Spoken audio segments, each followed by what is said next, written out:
¿Qué tal? Les damos la bienvenida al Museo UNAM hoy del Instituto de Investigaciones sobre la Universidad y la Educación a una nueva emisión de Ciencia en Sábado. En esta ocasión me da muchísimo gusto, agradecemos a toda su presencia, ver aquí caras nuevas y también recibir a la doctora Judith Pérez que nos acompaña con su grupo. La verdad, les agradecemos mucho su presencia. Y también a quienes nos están viendo desde sus casas a través de nuestra transmisión de Facebook Live, les agradecemos su presencia y bueno, creo que esta sesión va a ser muy enriquecedora y muy interesante para todos nosotros. Se trata de la intervención de la bióloga María Teresa Olivera Carrasco, pero antes de presentársela, quiero decirles que su intervención se enmarca bueno, además de las actividades por el 8M en este mes de marzo, que hablamos mucho de la participación de las mujeres en las ciencias y en distintos campos del conocimiento, se enmarca también en nuestra exposición Disruptivas, Mujeres en la Universidad, que se inauguró en noviembre del año pasado y estará en exhibición hasta el 31 de mayo. Y es una exposición que habla precisamente de cómo las mujeres fueron rompiendo en distintos campos para poder entrar y acceder a la educación universitaria. Y todas las aportaciones que desde ahí ellas han legado a la universidad. De manera que hoy tenemos una universidad muy distinta de cuando ellas entraron y cuando ellas irrumpieron, digamos, en estos espacios. Y precisamente de lo que nos va a hablar hoy nuestra invitada tiene que ver con esas experiencias. Entonces yo quiero agradecer muchísimo a la bióloga María Teresa Olivera y contarles un poquito, muchísimas gracias por tu presencia, y les voy a platicar un poquito sobre ella. Ella es bióloga egresada de la Escuela Nacional de Ciencias Biológicas del Instituto Politécnico Nacional, es investigadora del Laboratorio de Arqueozoología MNC Álvarez Solórzano, subdirección de laboratorios y apoyo académico, en donde es responsable del acervo bibliográfico. Dedicada al estudio de la fauna encontrada en contextos arqueológicos y del Pleistoceno final, así como sus representaciones en material gráfico, cerámico, escultórico o literario, con especial énfasis en los moluscos en general y en particular las especies terrestres y dulces esto no lo puedo decir. Dulceacuícolas, claro que sí. Muchísimas gracias. Ha publicado sobre peces, representaciones de aves y principalmente sobre moluscos continentales actuales y pleistocénicos. Con esta impresionante trayectoria, yo le doy la palabra a nuestra invitada y les agradezco nuevamente su presencia. Muchas gracias y adelante. Gracias. Un segundo. Buenos días. Muchas gracias por la presentación. Al contrario. Tan elocuente, inmerecida, pero ahí vamos. También les agradezco a los presentes aquí y hoy vamos a hablar sobre la mujer en las ciencias naturales y su aporte al Instituto Nacional de Antropología e Historia.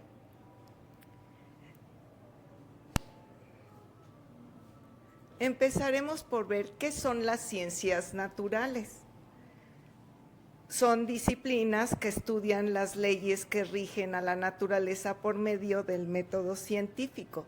Son 5 y la primera es la física, que es la ciencia que estudia las propiedades de los cuerpos y las leyes que rigen las transformaciones que afectan su estado y su movimiento sin que alteren su naturaleza.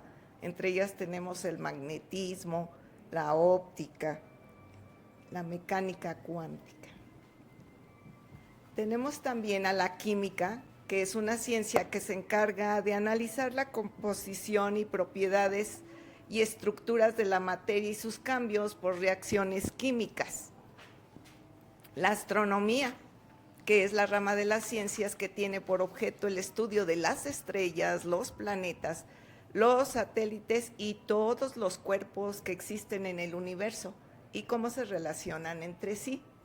La geología, que es la ciencia encargada de estudiar el planeta Tierra por dentro y por fuera. La biología, que es la ciencia que estudia a todos los organismos vivos. Y ahí tenemos un ejemplo de muchos de ellos, todos los que están en nuestro hermoso planeta Tierra. Estas ciencias se interrelacionan entre sí y toman también aspectos unas de otras para formar el grupo de ciencias naturales, entre las que tenemos las ciencias físicas, las ciencias de la Tierra y las ciencias de la vida. En las ciencias físicas se estudian los sistemas sin vida, las ciencias de la Tierra, el planeta, su interacción con el universo y la evolución de sus organismos, y las ciencias de la vida, los seres vivos. Ejemplos de ciencias físicas: física, química, astrología y geología. En las ciencias de la Tierra, geociencias, ciencias atmosféricas, marinas, oceánicas, ambientales, del suelo, la paleontología, geografía, física, ecología del paisaje.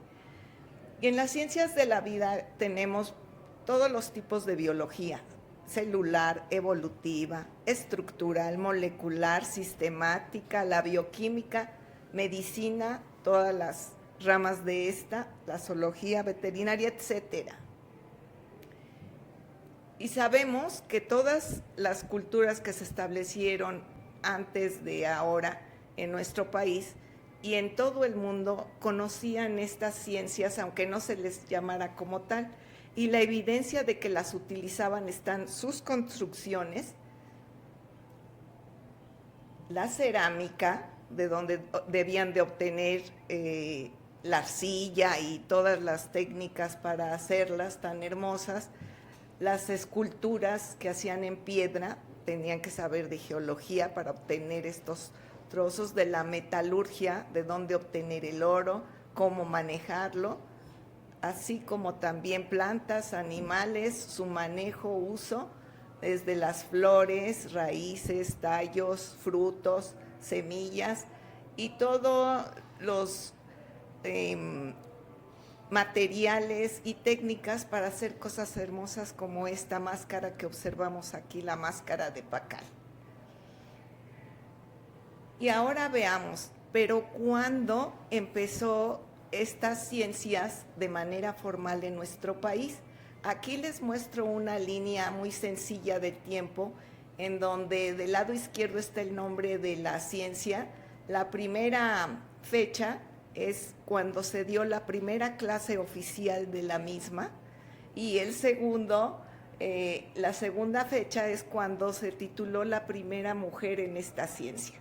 Entonces tenemos que en la física se dio la primera clase en 1553 en la Real Universidad de México, y la primera mujer se tituló en 1961. De la química, la primera clase fue en el Real Seminario de Minería en 1792, y en 1917 se tituló la primera mujer. De astronomía, tenemos que se dio la primera clase en 1540, una larga tradición astronómica en nuestras culturas, en el Colegio Mayor, adjunto al convento de San Juan Bautista en Tiripetío, Michoacán. Y la primera mujer que trabajó como astrónoma es hasta 1942. Wow. En geología, la primera clase se dio en el Real Seminario de Minería en 1792, y la primera mujer que se tituló como geóloga fue en 1950. De biología, la primera clase oficial se dio en el Instituto Médico Nacional en 1909, y la primera mujer se tituló en 1927. ¿Cuántos años transcurrieron en cada caso? Para la física, 408 años. En química, 125 años. En astronomía, 402. Geología, 158. Y en la biología, solo 18 años. ¿Y quiénes fueron esas maravillosas mujeres que trascendieron y hicieron todo lo posible por estudiar estas disciplinas y llegar a obtener un título. Bueno, en física, como vimos, estaba en 1553 la Real Universidad de México, en donde se escribe el primer libro de física en América Latina. En 1910 se abre la Escuela Nacional de Altos Estudios. En 1938 se crea la Facultad de Ciencias y el Instituto de Física. Y el 18 de noviembre de 1961 se titula la primera mujer en esta ciencia. ¿Quién fue? Alejandra Haidar Matalobos, que nació en 1937 y falleció en 1988. La física Alejandra Haidar se dedicó a la física nuclear experimental, fue docente en la Facultad de Ciencia, investigadora del Instituto de Física, y era tan inquieta y quería tanto su institución que obtuvo recursos, hizo las gestiones para que pudiera construirse el edificio que ahora alberga el acelerador de partículas y la biblioteca. También promovió la publicación de textos de difusión científica en español, gracias a lo cual se creó la colección La Ciencia del Fondo de Cultura Económica, donde ella personalmente invitaba a investigadores universitarios a escribir libros de ciencia para el público no especializado. Qué importante. En química tenemos, ya lo dijimos en el Real Seminario de Minería de la Nueva España, se empieza a dar química mineralógica, porque era lo que más interesaba en ese momento.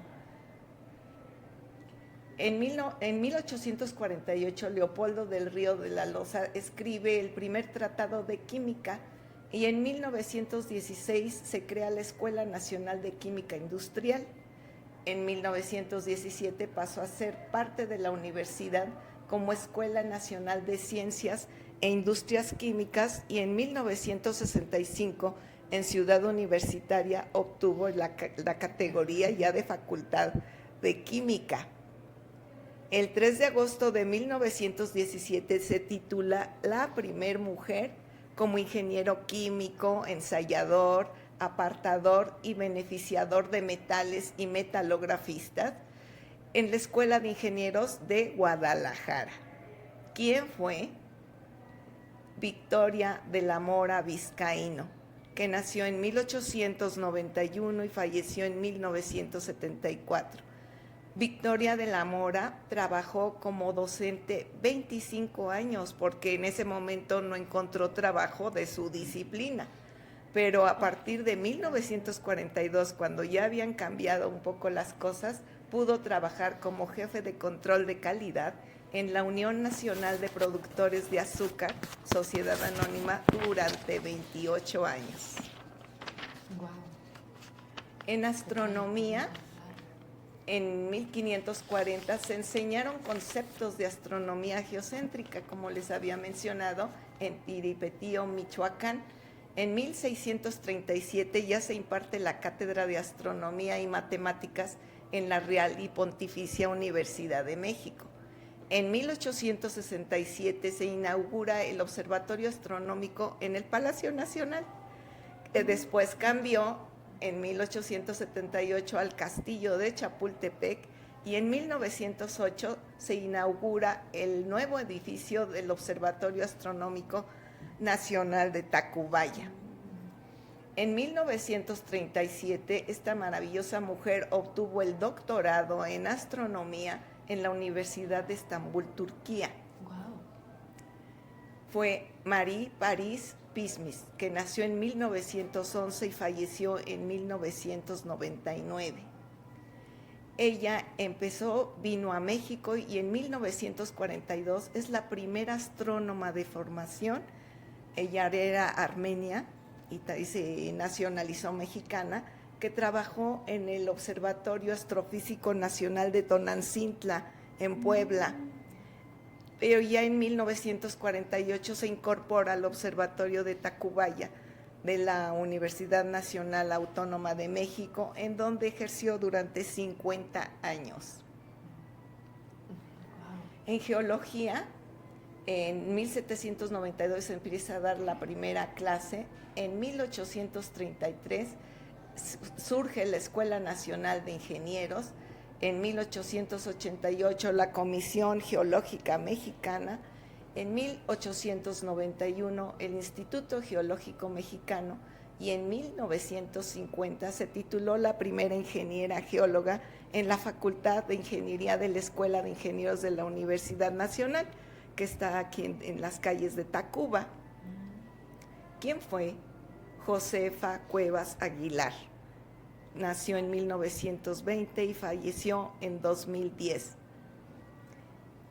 Josefa Cuevas Aguilar se dedicó al estudio de los foraminíferos bentónicos y planctónicos de todo el país, trabajando para Pemex.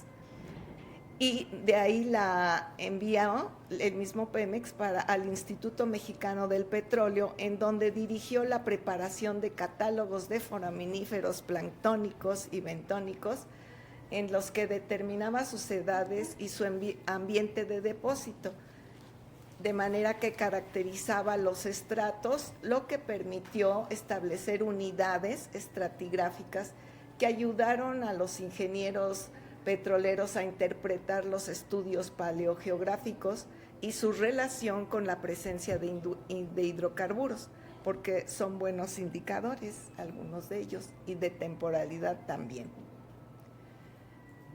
Algo curioso que olvidé mencionar de esta maravillosa mujer es que no la conocían como Josefa Cuevas Aguilar, sino como la señora Sansores, con el apellido de su esposo.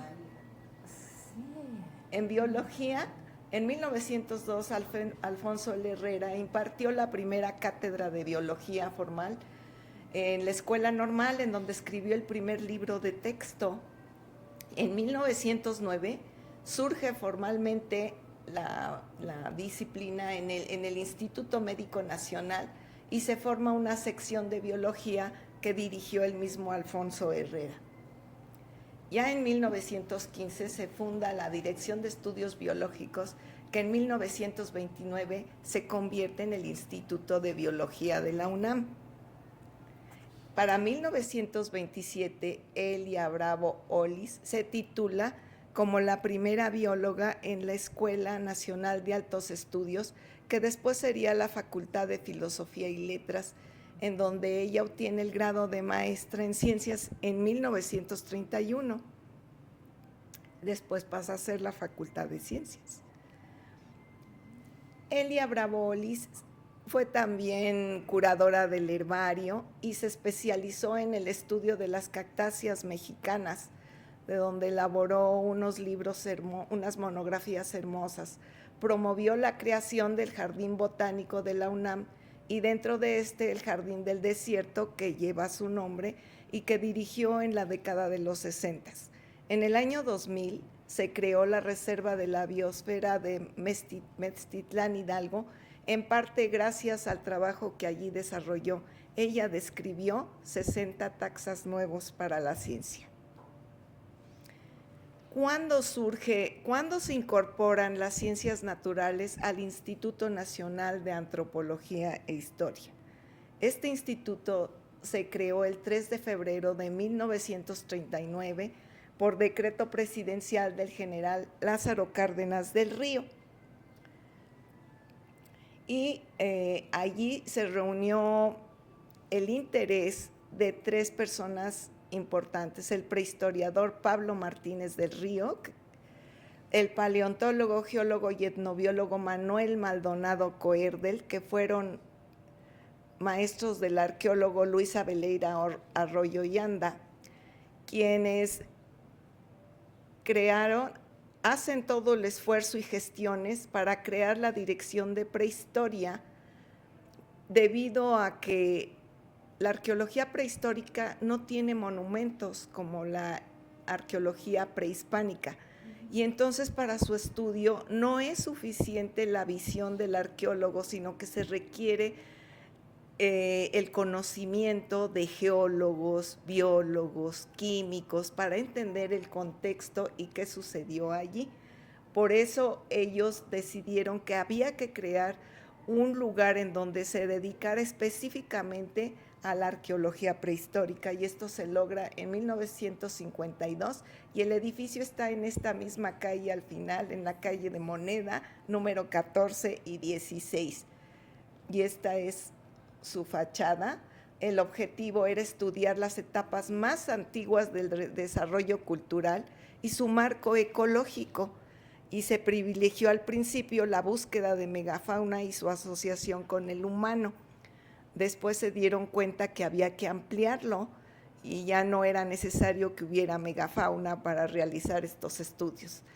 Entonces, además de que se integró un grupo importante de arqueólogos, prehistoriadores muy brillantes, se crearon estos 4 laboratorios: paleobotánica, paleozoología, encargado la primera del estudio de las plantas, segundo de los restos de animales, de geología, la química de suelos también. En 1961 nombran como director a José Luis Lorenzo Bautista, quien fortalece los laboratorios, hizo todas las gestiones para adquirir equipo más moderno y contratar personal que fuera permanente, porque del 52 al 61 trabajaban los mejores de su época, pero no permanentemente, hacían el trabajo y era todo.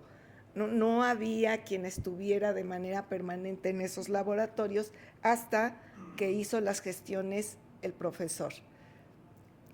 Y en 1973 el ingeniero químico y arqueólogo prehistoriador Joaquín García Bárcenas se hace responsable de los laboratorios, y con su visión de ingeniero químico ve que harían falta nuevos laboratorios, les da un nuevo impulso.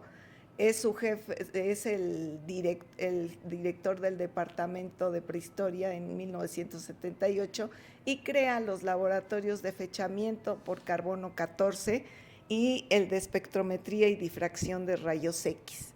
En 1995 se crea un nuevo laboratorio de geofísica, y en el 2000 el laboratorio de microscopía electrónica.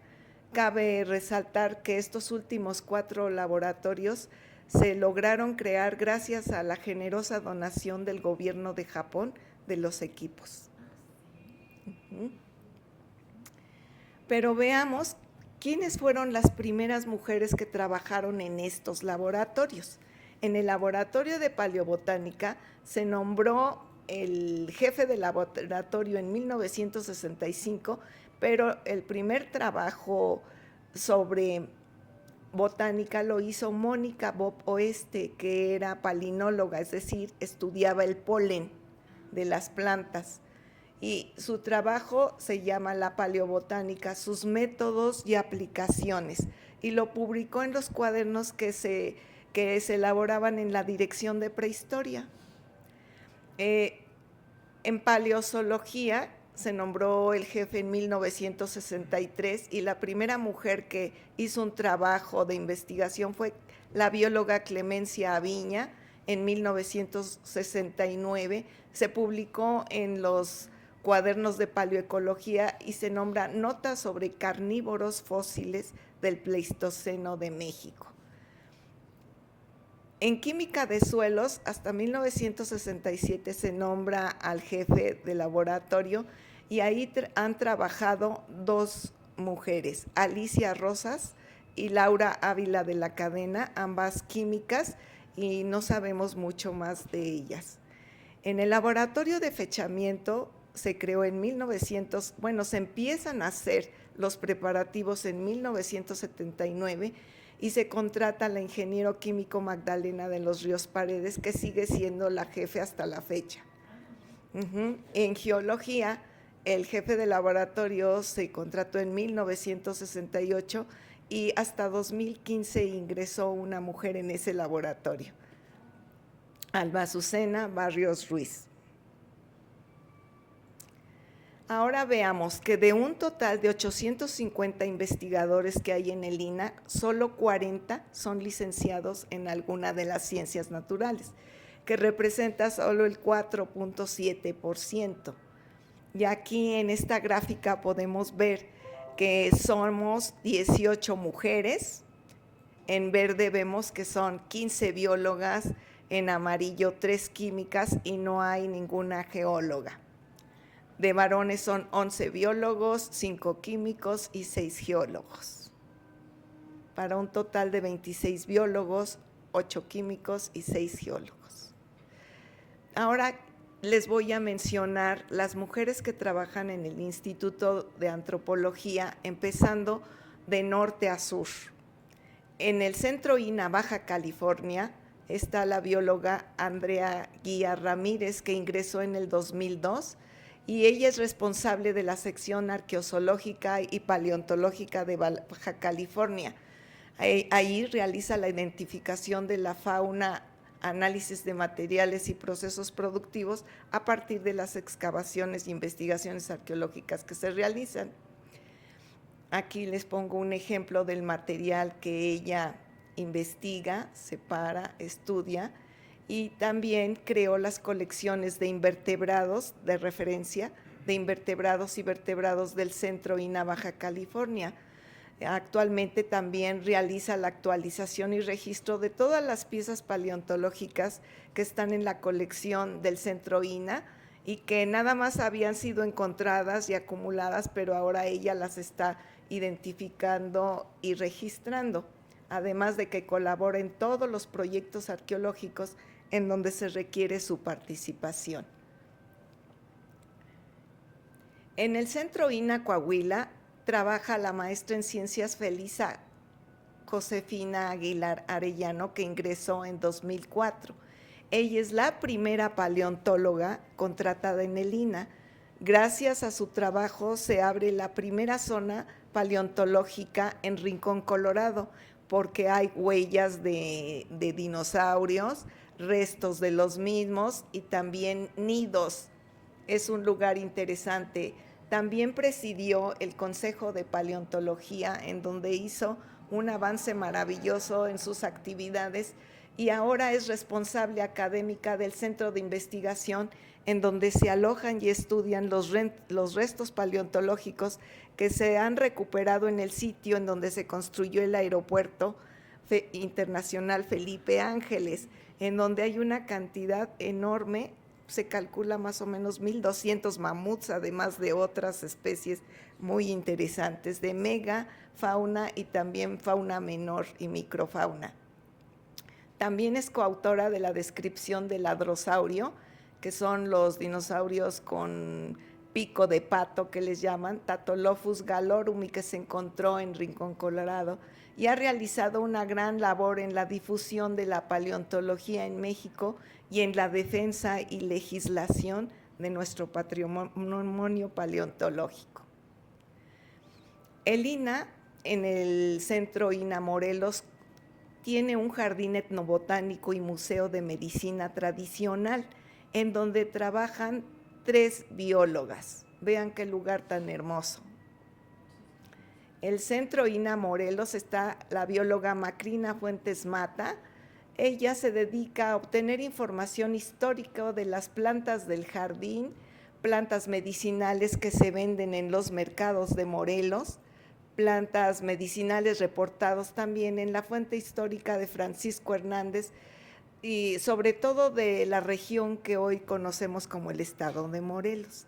Una curiosidad es que donde está el museo fue una casa que mandó construir el emperador Maximiliano. Se conoce como la Casa de la India Bonita o la Casa del Olvido, donde él se iba a descansar, y después de restaurarla se convirtió en el Museo de Medicina Tradicional. También trabaja ahí la bióloga Margarita Avilés Flores, que ingresó desde 1979. Ella colaboró desde un principio en el proyecto etnobotánico en 1978 y es responsable de este jardín de 1982 al 2000, en donde logra que se reconozca la colección de plantas medicinales en 1994, sobre todo porque es un jardín vivo, una colección viva de plantas que están ahí, y es responsable del proyecto de investigación etnobotánica, estudia las plantas utilizadas por parteras. Además, en este jardín se investigan, cultivan y conservan en promedio 2.500 plantas, algunas introducidas, la mayoría nativas. Son 114 familias, 358 géneros y 630 especies, de algunas que son medicinales, condimentos, ornamentales, además de 90 especies de cactáceas y orquídeas que también tienen múltiples usos. Se han encontrado también 550 especies en Morelos, de las que han manejado 400 y cultivan 330, porque la mayoría eran silvestres y con el uso se estaban agotando. Entonces vieron la necesidad de reproducirlas. ¿Quién lo hace? La maestra Lisandra Patricia Salazar Gorostieta, que ingresó en 1987. Ella hace investigación sobre la reproducción de las especies medicinales silvestres y de interés etnobotánico para conocer los métodos de su propagación e incrementar las colecciones vivas del jardín, preservar las orquídeas y cactáceas silvestres, y también dan las tres muchos servicios ambientales a la comunidad. Aquí vemos cómo van haciendo sus propagaciones y como resultado ha logrado mantener y propagar por semilla o diferentes técnicas de reproducción, ya sea sexual o asexual, 100 especies medicinales, 110 que son entre medicinales y tienen otros usos, y en el acervo de semillas tienen 350 especies, de las que 150 son medicinales. En el centro Veracruz, trabaja la maestra en ciencias María del Pilar Ponce Jiménez, que ingresó en el año 2000.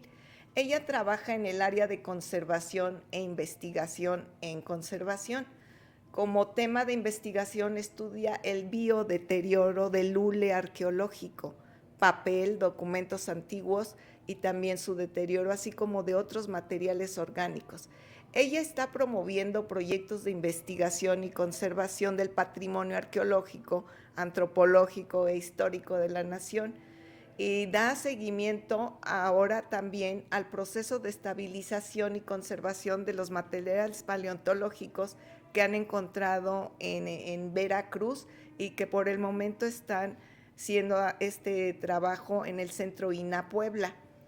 Desarrolló el proyecto de investigación sobre la conservación del hule arqueológico de Manatí, y una vez que hizo la investigación sobre la técnica de cómo lo elaboraron, su manufactura de estas pelotas prehispánicas, sus propiedades, su deterioro y conservación, ahora está elaborando un compendio para tener todas las recomendaciones que logren la conservación de estas pelotas.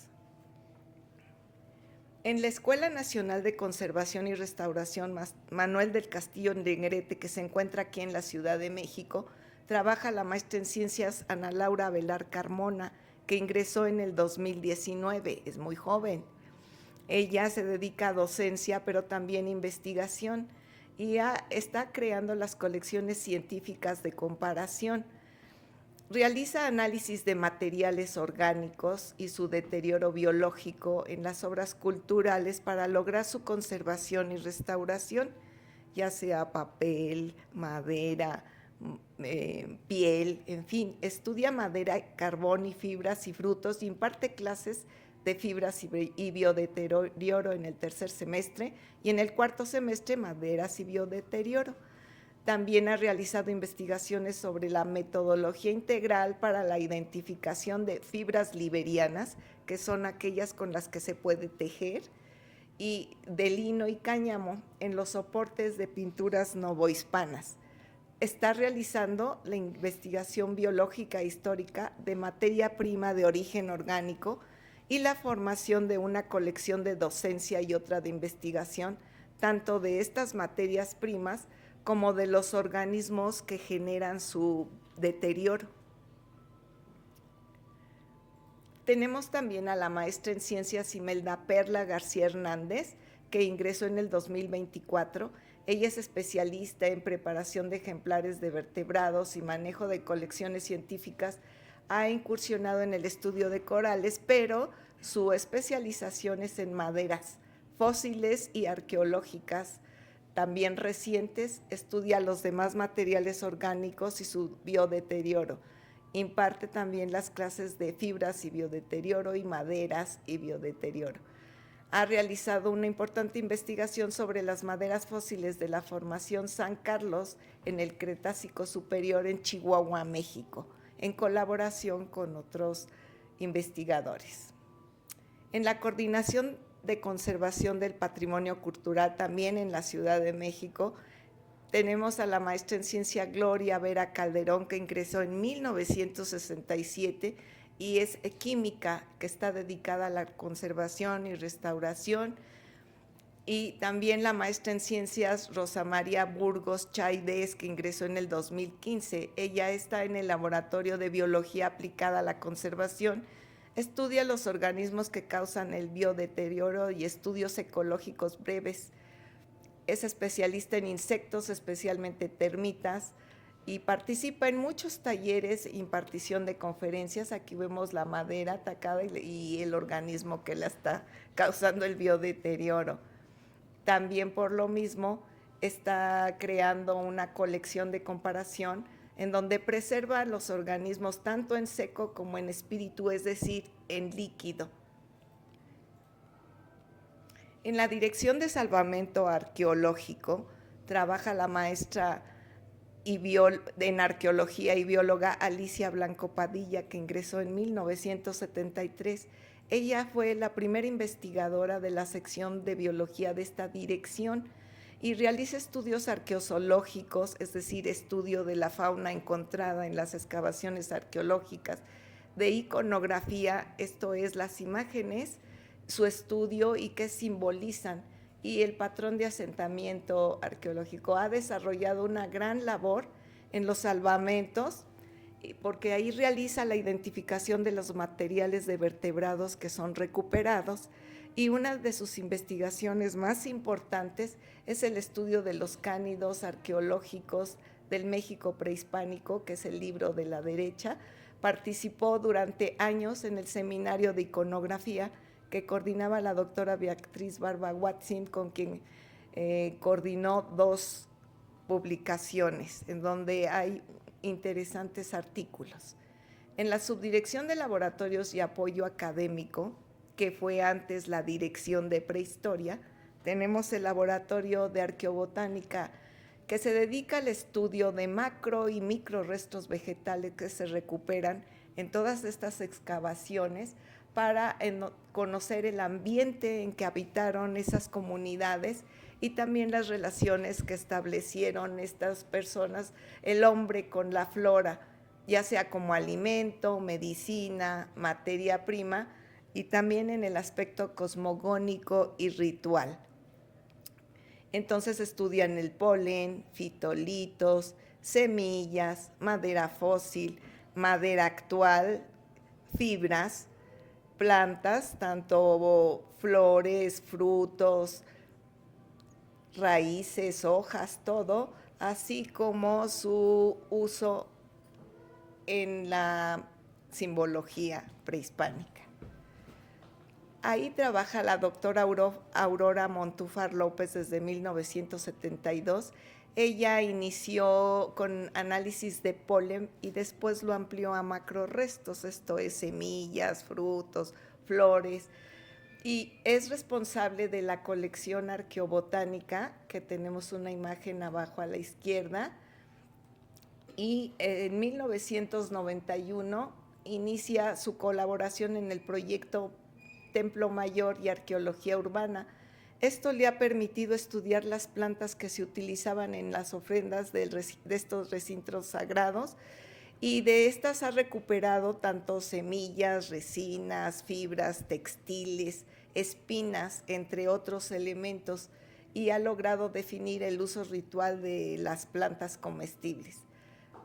También realiza investigaciones etnográficas e históricas sobre el copal y su uso tradicional en festividades actuales.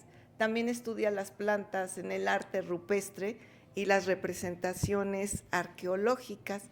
Estas son algunas de las imágenes de libros que ella ha elaborado o en donde hay artículos en donde participa. Son muy productivas mis compañeras.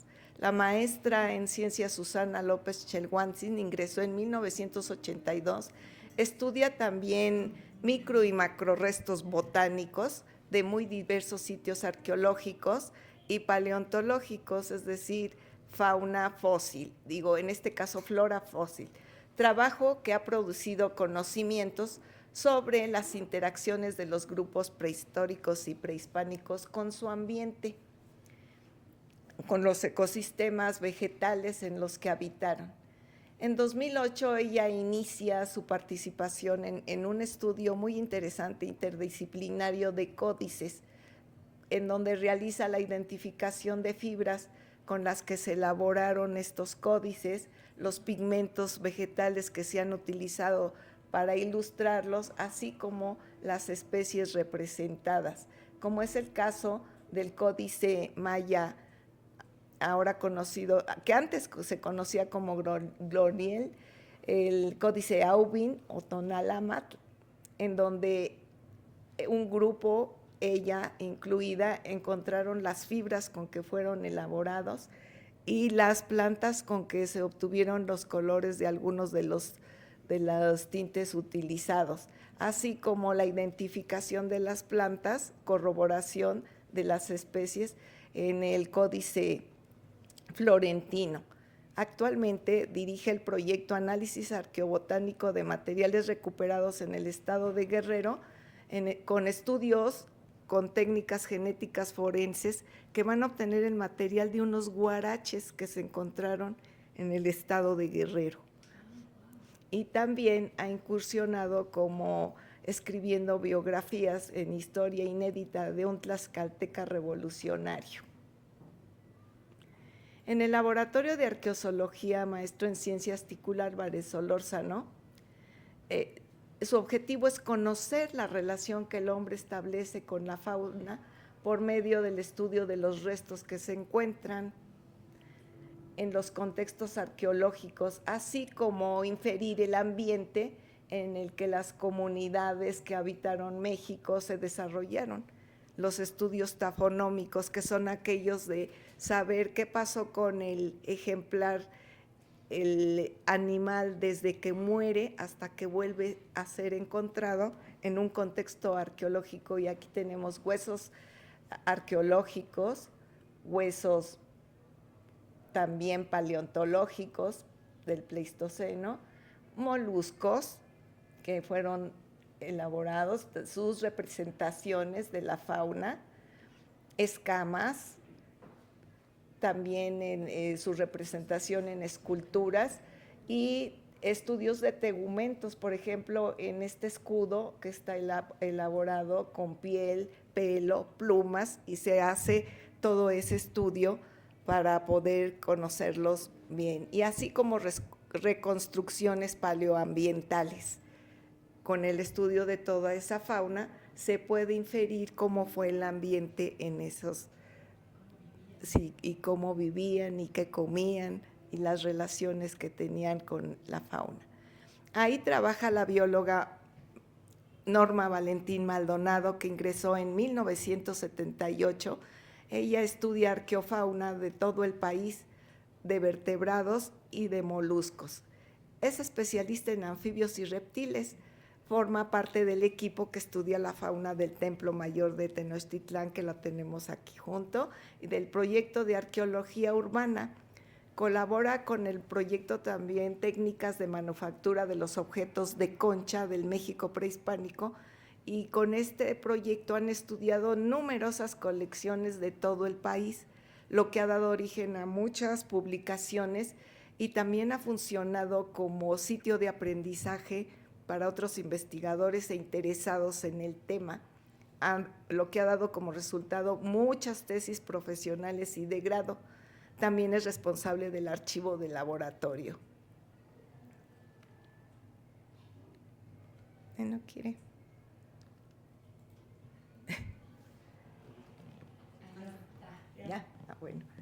Aquí tenemos ejemplo de algunos de las obras en donde hay artículos en los que ella ha elaborado, ya sea sobre fauna de vertebrados, de moluscos, de tafonomía, ecos del pasado, que es todo sobre moluscos, y como herpetóloga también ella describió junto con el maestro Álvarez esta lagartija que se llama Lepidophyma chicoacensis. Tenemos también a la bióloga María Teresa Olivera Carrasco, que ingresó en 1987. Realizó también, pues todos aquí, estudios de fauna arqueológica y paleontológica, de vertebrados en general y en especial de moluscos, sobre todo especies continentales, es decir, terrestres y de agua dulce, que son muy buenos indicadores de condiciones paleoambientales y nos pueden dar a conocer el clima que hubo en ese momento. También representaciones de aves y responsable del acervo bibliográfico del laboratorio. Entonces, en este libro hablo de las aves representadas, también de moluscos actuales en la faja volcánica transmexicana, siempre en colaboración con con la doctora Edna Naranjo. Y aquí en estos dos trabajos sobre moluscos fósiles, y aquí les pongo el ejemplo de un micromolusco, vean qué bonito es, pero son pequeños, miden como 2 milímetros de largo, pero nadie los ve, no podemos verlos, ¿verdad? Tan fácil, pero vean qué lindos son. En este otro sobre marcas en huesos humanos de roedores y carnívoros. También he practicado un poco de dibujo biológico en estas claves de murciélagos y aquí les muestro una imagen de nuestro acervo bibliográfico que pueden consultar. La doctora Ana Fabiola Guzmán Camacho ingresó en 1997 y falleció en el 2022, muy joven. Ella realizó estudios arqueozoológicos y paleontológicos, era especialista en peces y fue la curadora de nuestras colecciones de referencia y arqueozoológicas de 2004 y hasta 2022. Aquí les pongo un ejemplo de las colecciones de peces. Abajo a la izquierda pueden ver esqueleto y cuando son muy pequeñitos solo se transparentan para poder ver todos sus huesos. Aquí tenemos uno de los libros en donde hay un artículo sobre mortalidad de animales en carreteras. Este es sobre la bibliografía de peces arqueológicos, la conjuntó toda. Este sobre los peces de la ofrenda 23 del Templo Mayor, en donde ha habido muchos peces, y ella también hace que sus alumnos realicen investigaciones y también que lo publiquen, como esta sinopsis de la herpetofauna en contextos paleontológicos, arqueológicos del Cuaternario, en donde reúnen toda la literatura, lo que es muy útil e importante, o el registro fósil de dinosaurios en México. También realizaba estudios de especies actuales de peces y de proboscidios como este Cubironos yodon, que se encontraron restos en Michoacán. Esta es una reconstrucción, desde luego. La bióloga Fabiola Montserrat Morales Mejía ingresó en el 2011, también es muy joven. Ella realiza también, como nosotras, estudios arqueozoológicos de diversos sitios, está especializada en carnívoros y actualmente es la curadora de las colecciones de comparación y arqueozoológica. En estas colecciones están los esqueletos de las especies mexicanas, que son lo que utilizamos como referencia para identificar los restos arqueológicos. Y realizó un estudio comparativo de algunos elementos de las extremidades, es decir, manos y patas de felinos y cánidos, porque se parecen mucho Y entonces un estudio como este permite que se puedan separar con más confianza.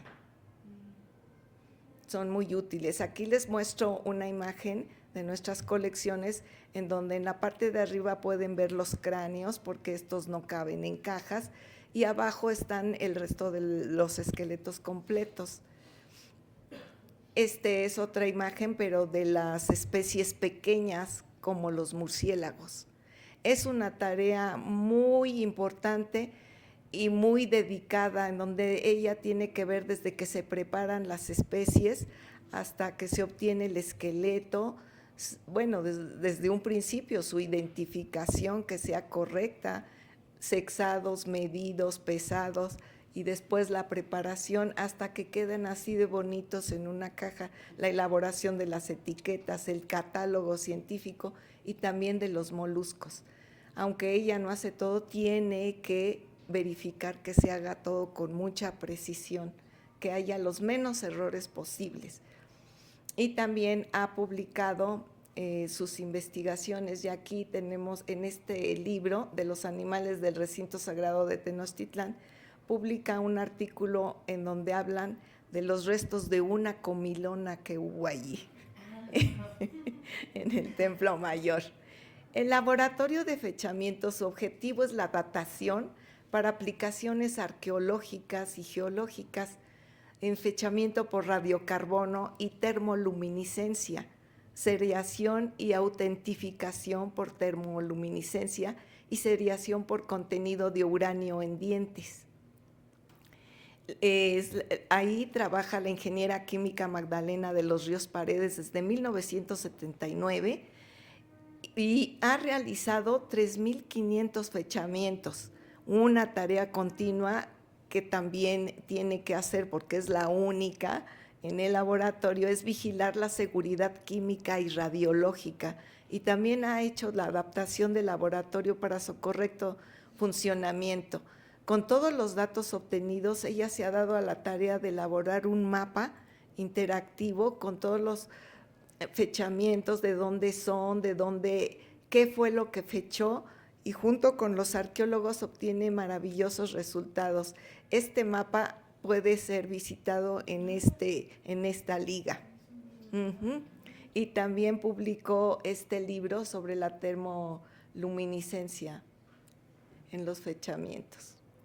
En el Laboratorio de Geología y Petrografía, su objetivo es realizar estudios geológicos que atiendan los requerimientos de las investigaciones arqueológicas, antropológicas y de conservación, es decir, de dónde vienen los sedimentos para hacer las ollas o las puntas de flecha, en fin, de qué rocas son, así como problemas geoarqueológicos generales propias del área mesoamericana, por medio de estudios petrográficos, mineralógicos y de prospección de yacimientos de rocas y minerales. Ahí trabaja la maestra en Geociencias y Planificación del Territorio, Alba Azucena Barrios Ruiz, que ingresó en 2015. Ella es licenciada en Química y su visión ha enriquecido los análisis petrográficos, el uso de la geocristalografía y nuevas tecnologías, estudio de los materiales de máscaras, identificación y caracterización de los componentes de materiales pictóricos del Códice Maya de México mediante técnicas microscópicas y espectroscópicas. Y también está realizando la caracterización geoquímica de las especies minerales que hay en la colección del laboratorio, en este caso con el uso de espectroscopía micro-Raman y microscopía electrónica de barrido. Aquí tienen una imagen de la máscara de Malinaltepec, en donde mediante los estudios que realizaron todo un grupo en donde ella participa, vieron qué fue lo que utilizaron para adherir las teselas de esta máscara, ¿sí? Y encontraron que era un copal. Y en el Códice Maya de México, antes Grolier, ellos hicieron los estudios de qué utilizaron. Nuestros compañeros botánicos vieron qué fibras habían utilizado para hacer el papel. ¿Y ellos qué material utilizaron para dejarlo tersos, la imprimatura, para poder dibujar en el mismo? Y también mediante todas estas técnicas encontraron los pigmentos utilizados. Y así lo hacen, no solo con esto, son un ejemplo, lo han hecho con muchos más. No podríamos dejar de lado a muchísimas otras investigadoras que no son de base, pero que participan igual y con su trabajo han permitido que tengamos todo ese acervo en el instituto, como la bióloga Leticia Alvarado Mendoza, que es investigadora del Consejo de Paleontología. Ella ha realizado estudios paleontológicos de perezosos gigantes y arqueozoológicos también, así como de estudios en la legislación y patrimonio paleontológico en México. También la bióloga Ana Carolina Rugerio Galván, que está adscrita a la Dirección de Registro Público desde el 2015, ella realiza el registro de bienes arqueozoológicos, botánicos y paleontológicos en el Sistema Único de Registro Público de Monumentos, y ha cambiado toda la visión porque ella como bióloga ha permitido que se le dé la importancia que tienen a los materiales orgánicos, que antes eran vistos de lado porque no eran comprendidos. La maestra en ciencia Iraíz Velasco Figueroa forma parte del personal de docencia e investigación de la Escuela Nacional de Conservación, Restauración y Museografía Manuel del Castillo Negrete, y ella realiza estudios principalmente de maderas y su conservación, además de formar a los conservadores, desde luego. La bióloga Norma Ansúrez Jaimes trabaja en el laboratorio de arqueobotánico desde 2003 en la colección como curadora y hace la curación y estudio de los restos de magueyes arqueológicos, un trabajo muy delicado y fino. También la bióloga Ruth Zavala Campos desde 1998 trabaja en la curación y estudio de los maíces arqueológicos y también de las plantas que ha encontrado junto con ellos.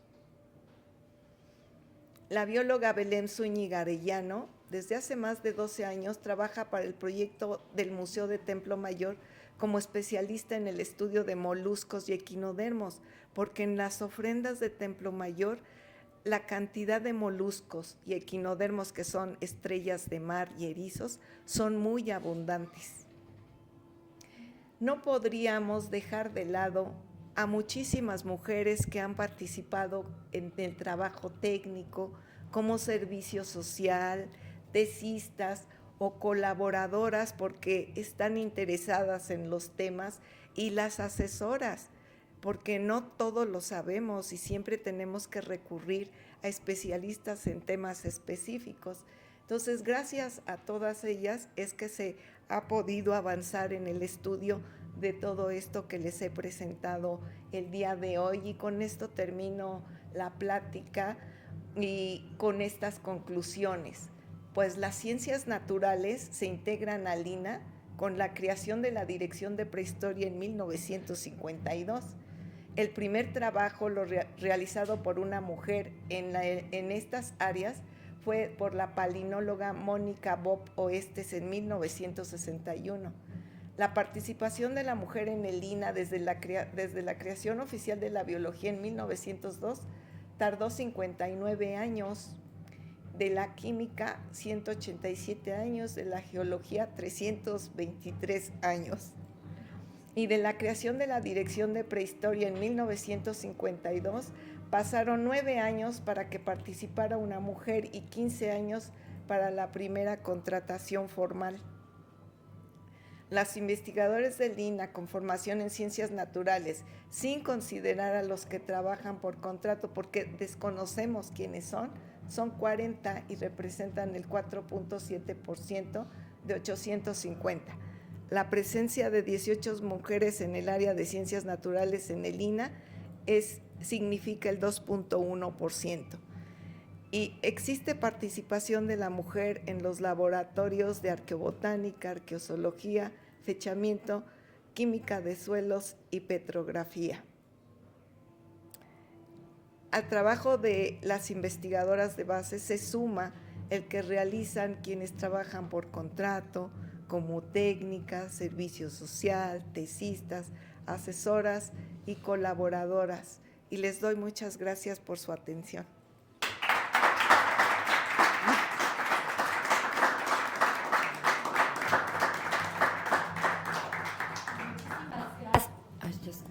¿Ya me escuchó? Muchísimas gracias a la bióloga María Teresa por esta presentación, este mapeo que a través del tiempo y de los distintos espacios de Lina nos muestra no solo las aportaciones de las mujeres en el Instituto Nacional de Antropología e Historia, sino también todo lo que falta por hacer. Estos porcentajes nos hablan de que aún existe una brecha muy grande entre las prácticas de hombres y mujeres, y creo que es muy ilustrativo porque no solamente nos llevó por estas participaciones de las mujeres, sino también a conocer cómo son los procesos en el instituto, que involucran pues muchos saberes de los que no tenemos el menor conocimiento, ¿no? Todo es tu propia práctica con estos micromoluscos que me parece fascinante. Y bueno, yo quisiera abrir el micrófono porque se hablaron de muchos procesos, de muchas técnicas, de muchos espacios en específico que quizá nos dejaron dudas, que quizá nos dejan ahí ciertas curiosidades. Entonces es el momento de aprovechar la presencia de nuestra ponente para poderle preguntar. Si alguien quiere comenzar, también tenemos algunas felicitaciones en redes y comentarios que te hacen por acá. Entonces, bueno, si en lo que se animan, si quieren puedo leerlos.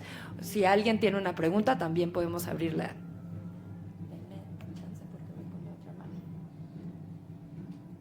Bueno, entonces vamos comenzando por aquí. Claudia Mendiola te manda saludos desde Jardín Balbuena y dice: me encantan estas actividades. Adriana dice: una recopilación de datos muy interesante y muy completa en cuanto a la incorporación de las mujeres en las ciencias y su aporte. Muchas felicidades a todas estas grandes científicas de Lina. Salud. Ignacio dice: muchas gracias por compartir la amplia y valiosa contribución de las mujeres en las ciencias en nuestro país. Estos comentarios los puedes encontrar en nuestra página de Facebook. Y bueno, no sé si alguien quisiera comentar, por favor. Muchísimas gracias. Pues muchas gracias por la plática. A mí me gustaría saber, pues, ¿qué fue lo que la motivó a ingresar a la carrera de biología y a determinar este objeto de estudio, digamos, de los micromoluscos que, bueno, claro, para un biólogo puede ser muy común, pero para el resto de nosotros, pues es casi como hablar en el vacío, porque desconocemos estos temas, ¿no? Entonces quisiera saber esas dos cosas: ¿qué la motivó a estudiar biología y por qué este objeto de estudio tan particular como los micromoluscos? Sí, gracias por la pregunta, gracias por los comentarios. A mí siempre me llamó la atención la naturaleza, las plantas, los animales, y entonces por eso decidí estudiar biología y luego decidí estudiarlo en el Instituto Politécnico Nacional.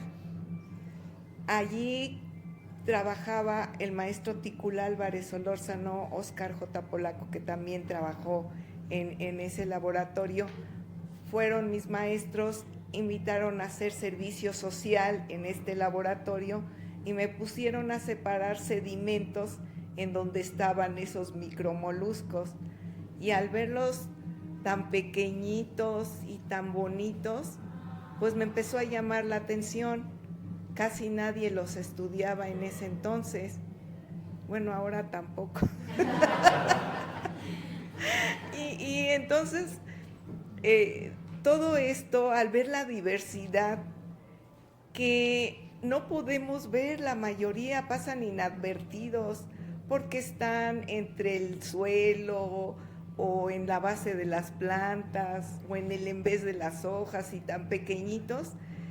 Eso fue lo que me llamó la atención, y después el saber que al estudiar estas poblaciones, porque ahí les mostré uno, pero el conjunto y las preferencias ambientales que cada uno de ellos tienen, hacen en suma una idea del ambiente, al menos local, que hubo en ese momento, en ese lugar, y me pareció muy interesante. Entonces, por eso empecé a dedicarme al estudio de esos moluscos y después ampliarlo y ver lo variado que es, porque en México hay muchísimos, diversos y poco estudiados.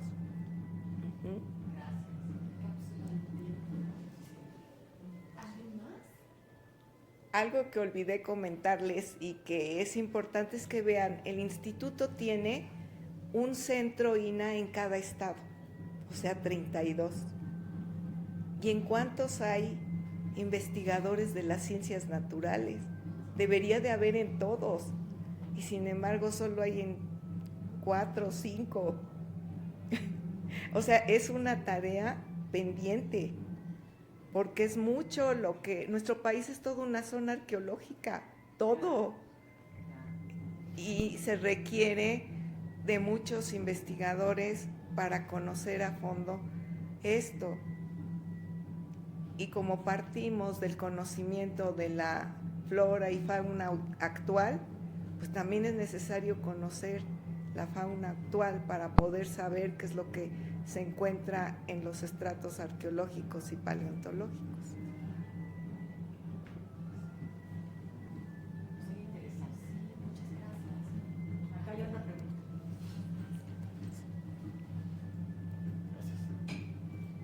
Buen día. Creo que no está de más agradecer a todas las mujeres que ha presentado y todas las que incorporan este sistema y red que hasta hoy en día aporta y seguirá aportando, ¿no? Entonces es importante no dejarlo a un lado. Ay, bueno. Muchas gracias.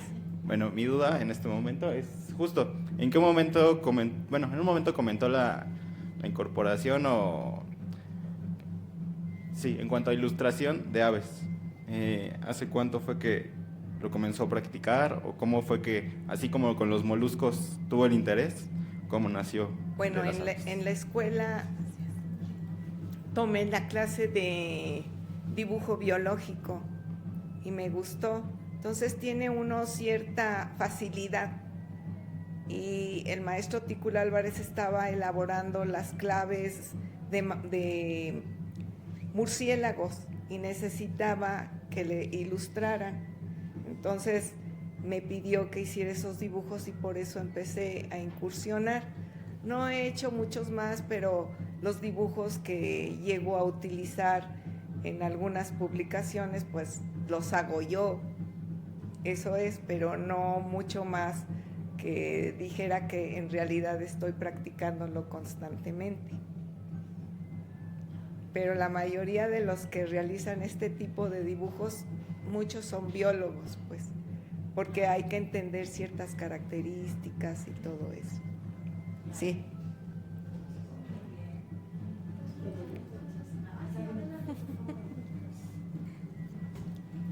Sí, muchas gracias. En primer lugar la quiero felicitar porque me hizo viajar en el tiempo.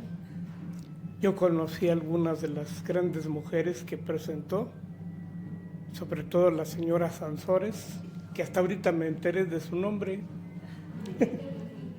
porque así siempre se ponían, y varias investigadoras se conocían con el apellido del esposo. Conocía también a la bióloga, a la paleontóloga Clemencia, y eso me hizo recordar, porque en esas épocas yo era muy joven y no valoraba realmente el trabajo tan importante que hacen las mujeres, sobre todo como un geólogo, entender el ambiente de depósito y poder ubicar con unos simples animalitos que ya ni viven, son fósiles, poder determinar la edad relativa y su ambiente de depósito, que para armar un modelo estratigráfico y un play petrolero, pues es importantísimo. Por eso ahorita me sentí como cuando era yo joven, ignorante, pero pues le agradezco mucho a estas personas que marcaron un momento de mi vida. Felicidades. Gracias.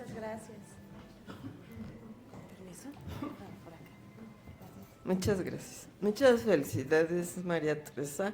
Fue muy, muy interesante. Como dice Jerónimo, nos transportaste a otra época y pues nos damos cuenta de lo importante que han sido algunas mujeres, y bueno, todas, porque pues nos trajeron al mundo con eso, ¿no? Yo quisiera preguntarle a usted que si se podría publicar este trabajo. Sería muy interesante porque pues muchos no sabemos de estas situaciones, ¿no?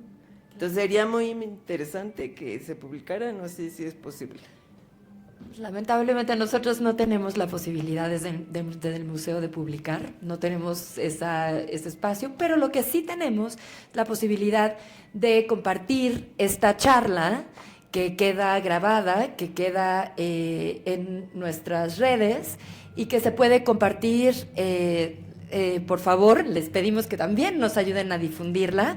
Ahí queda para que más personas de las que estamos aquí presentes y de las que nos acompañaron hoy en vivo puedan seguir escuchándola y conociendo toda esta labor de mujeres que han trabajado, además, a lo largo de la historia, pero siempre desde un lugar de minoría y de una dificultad de ser extrañas en un ámbito masculino, y aún así lograr sobrepasar esas barreras y hacer legados fundamentales, ¿no?, para el conocimiento que tenemos hoy.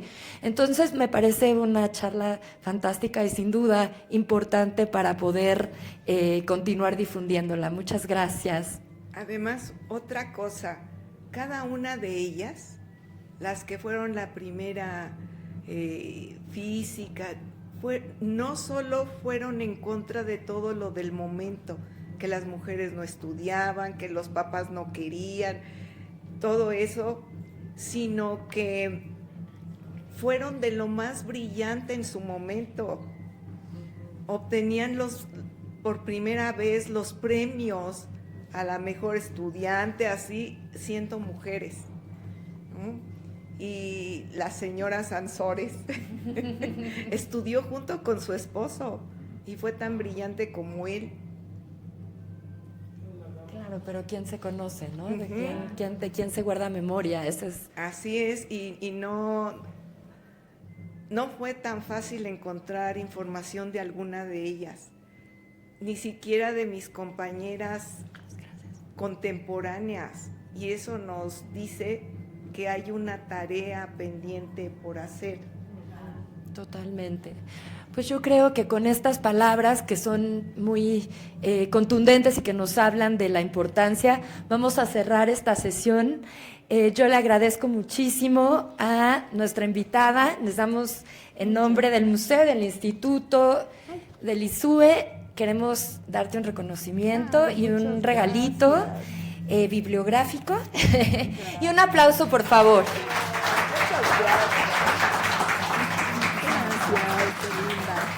Muchísimas gracias, y pues muchísimas gracias a ustedes también por su presencia, por acompañarnos esta tarde. Gracias a quienes están en Facebook con nosotros, y les recomendamos que si no han visto Disruptivas, vayan a darse una vuelta a la exposición. Quienes están en casa, vengan, acompáñenos, que todavía quedan un par de meses para verla, y que sigan con nosotros en el Museo UNAM hoy con nuestra programación. Muchísimas gracias y buena tarde.